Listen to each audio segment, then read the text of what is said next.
You think you're being easygoing, understanding, flexible, empathic. But underneath that, giving away your power every single day. Not because you're weak, but because you've been trained to avoid conflict, guilt, or abandonment at all costs. This video is about the invisible ways you handed over your emotional control and how to take it back before it costs you your identity. So let's look at the micro leaks of power. You don't realise it, but your power leaks out through tiny little daily habits. You say yes when you mean maybe or no. You apologise for things that aren't your fault. You tiptoe around people's moods like their happiness is your responsibility. Then you ask for permission to have boundaries. You soften your truth to keep the peace. You internalise their disappointments as your failure. None of these things seem that dramatic, but over time they condition your nervous system to prioritise other people's comfort over your own alignment. And that's the trade. You give up your power to stay liked. You abandon yourself to stay accepted. So let's look at where this starts. This pattern usually starts in childhood. If you were raised in a home where emotions were volatile, unpredictable, or punished, you learnt to manage everyone else's reactions so that you could feel safe. Maybe one parent was moody and you became the peacemaker. Maybe you were taught that good kids don't argue. Maybe your feelings were dismissed as too much, too sensitive, or inconvenient. So you adapted. You became emotionally fluent in other people's needs and emotionally disconnected from your own. And now you're so good at being considerate that you forgot to be clear. You're so trained to prevent conflict that you allow situations that quietly destroy you. You gave away your power to avoid punishment.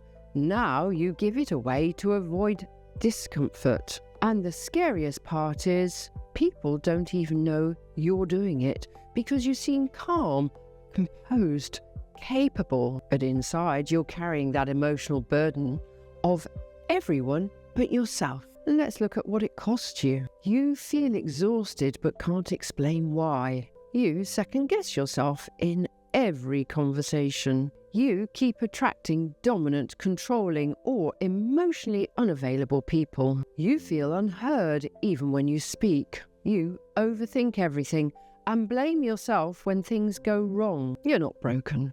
You're trained. You were wired to believe that keeping others calm equals staying emotionally safe. But here's the truth. When you constantly outsource your emotional safety to other people, you become a shell of who you really are. You wait for someone else to choose you, validate you, or give you space to be real. The longer you wait, the more disconnected you become from your own truths. This is what giving away your power quietly looks like. You don't even notice you're doing it until you're completely empty. So let's look at how to take back your power. Taking back your emotional power doesn't mean becoming harsh or selfish. It means learning to protect your alignment. And here's how. Firstly, catch the compliance reflex. When you instantly say yes or edit your truth, pause.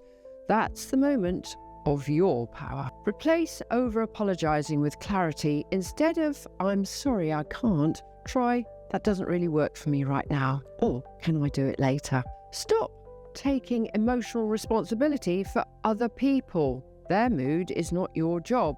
Their disappointment is not your shame, and their chaos is not your fault. Then say what you mean, not what you think they want to hear. That's real intimacy. That's power with presence. And look at creating safety inside yourself. Instead of needing everyone else to be okay, you become the place where you're allowed to be fully you and fully okay for you. And in my closing statements, let me leave you with these thoughts. Every time you edit your truth to keep the peace, you trade your power for temporary safety. But you're allowed to be honest without being abandoned. You're allowed to be clear without being cruel. And you're allowed to stop performing for peace and start protecting your power. You don't owe anyone your silence. You owe yourself your sovereignty.